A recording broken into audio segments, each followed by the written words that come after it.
I started at a very young age.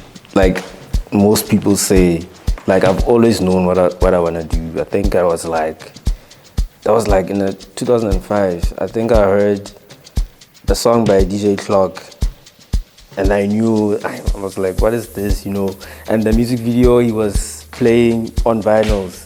That's when I knew. I was like, I want to do this also. So it's been like that, even though I got into it later when I grew up, but I've always known, like I want to be in the music business. I want to DJ, I want to make my own music. I've always known. I grew up with music around me, and I don't know why I decided I also want to make music, but it's just happened. Yeah, I don't have a profound explanation, but that's how it is. Yeah, I started getting into DJing before production. I remember I used to listen to DJ Kent. I think everyone has that kind of story, I used to listen to the Ultimixes, and I was like, I don't know, man, but I want to do this also.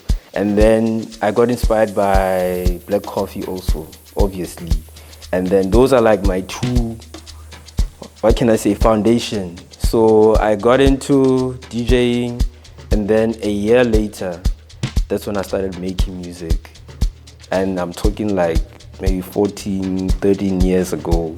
So I've been doing this for quite a while, yeah.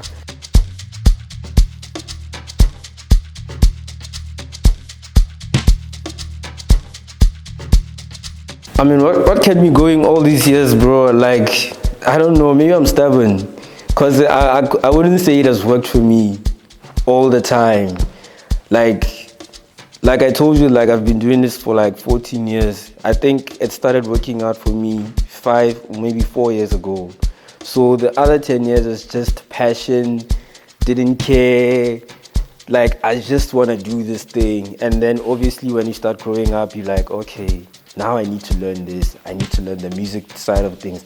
Okay, I can actually live off this, So it has been the passion all along, and then when you grow up, it starts to develop into something else.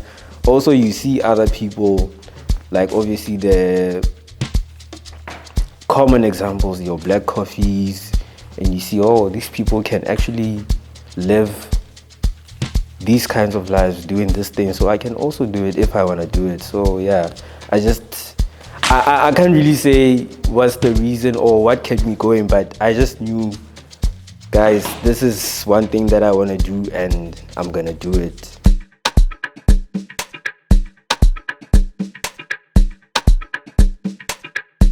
The question about my setup is quite interesting, because I think when you listen to my music, you would think I have like a studio, and I don't. It's just my laptop and headphones. A very old laptop at that. It's very old, but it's making everything that you guys are listening to today. My process, how I make the music, I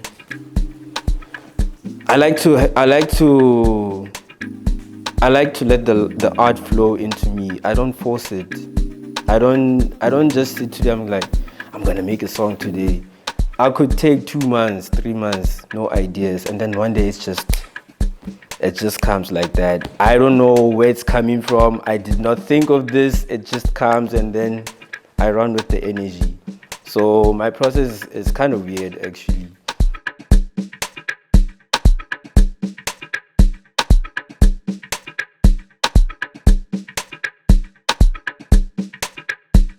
I mean, my musical influences, like I've stated before, I think the first one had to be DJ Cleo.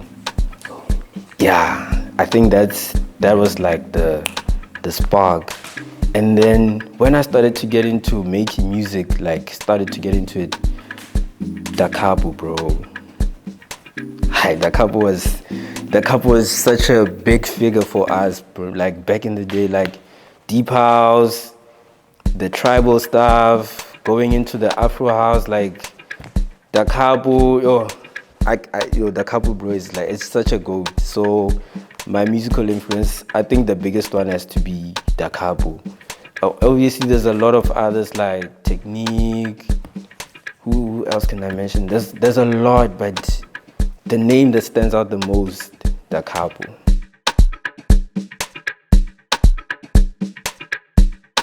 When I make music, I don't box myself in, and there are some people who have inspired me to like be free, and it's funny because they don't even do house music. You know, people like your Erica Badu. Who else can I say?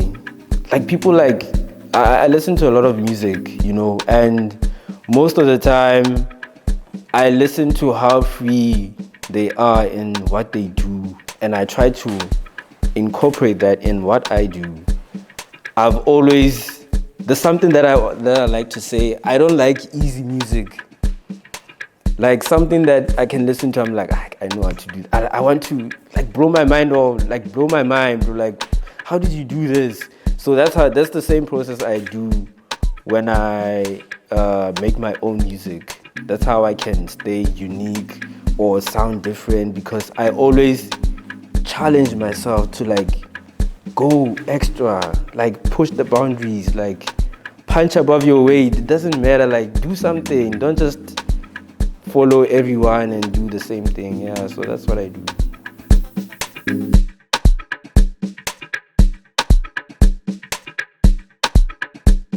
How I would describe my sound is, I don't know what it is. I really don't know what it is. I don't know if it's a message from the gods. I don't know what's happening, but it's what I make. What I make is what I feel at that point. And obviously, I would try to shape it into something people can listen to. But people often ask me, what genre of music do you make? I don't know, man. It's music. It's music. As long as you enjoy it and it feels good to me, then I'm good.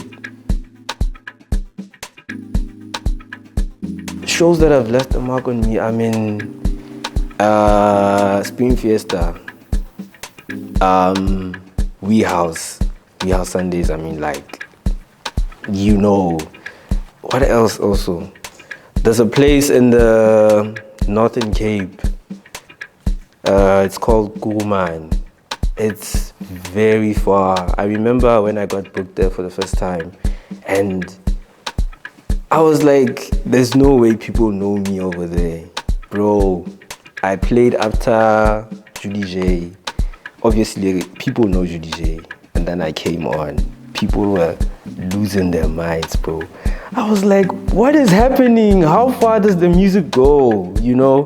So I think, yeah, it would have to be those three. And I have a crazy story about Intimate.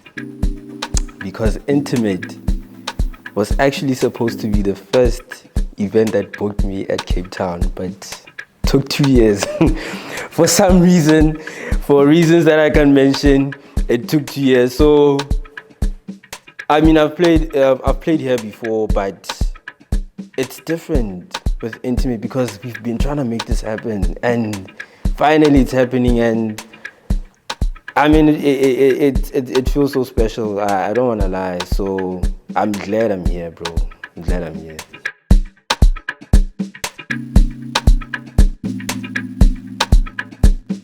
The South African dance music scene, I feel like in the next coming years, because when you take it back, we used to take a lot of the European sound or the American whatever. Now we are exporting the sound, so I feel like it's just gonna get bigger, and then we're gonna start having more people from the side going out, because now it's only like a handful. You can name them, you know who they are, but as time goes, I think it's just gonna be bigger and it's gonna be good for us.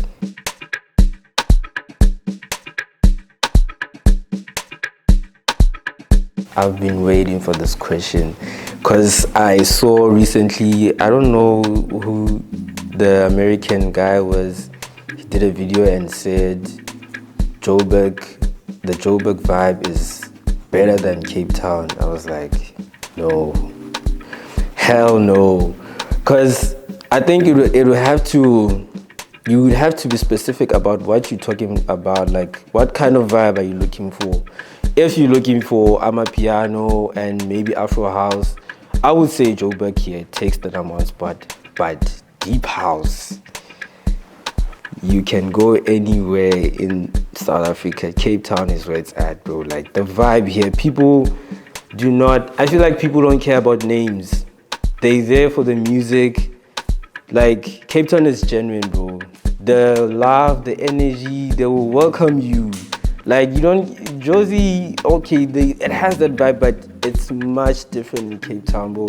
I remember before I came here, I saw, I think it was a tweet or something. FK Mesh said, if you're a DJ and you haven't played in Cape Town, you haven't really experienced like a genuine crowd or something. Like he said something like, and I agree with that a lot, bro. Cape Town is like alpha.